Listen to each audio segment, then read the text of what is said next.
sol tha hung sokin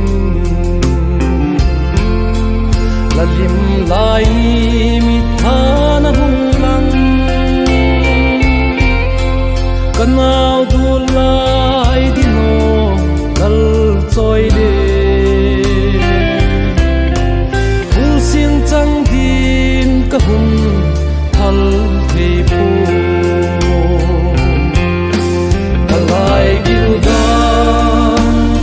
dino lal choi le no la sak min so in nang he jing na lum song ka hun tui hase lovin hamong in chong tan mo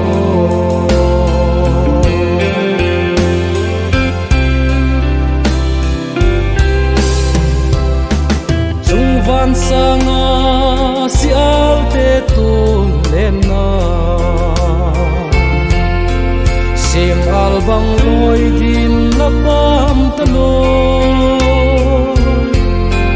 dam la din kin lo de ai mang in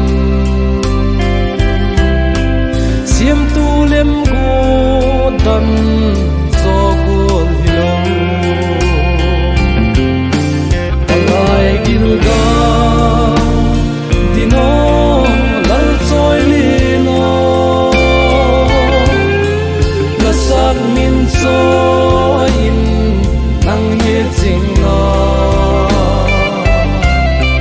lum song ka hum tui hase lovin hamong in cho tan mo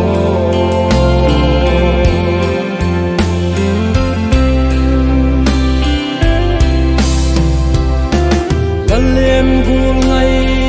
te sak mel ka mu in la sul nung al bang ka vai ui lang ngai mil ni him ka nei the bu hung thovin chun le zo lim ber di kalai gil ga dino lal choi le no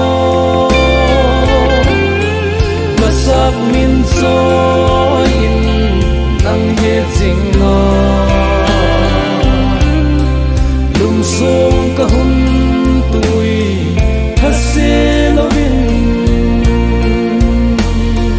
hamong in cho tan mo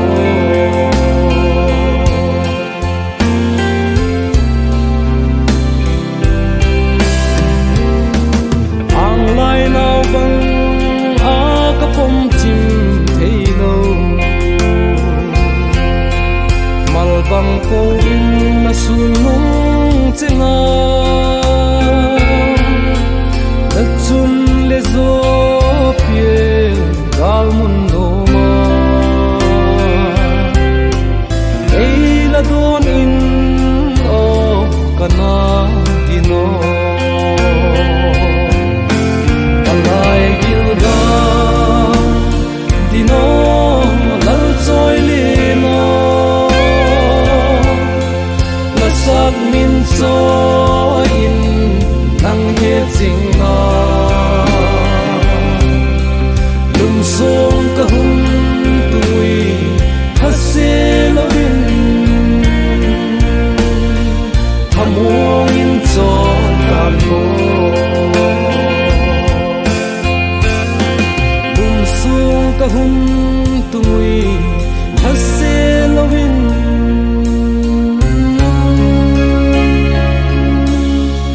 hamong in chol tan mo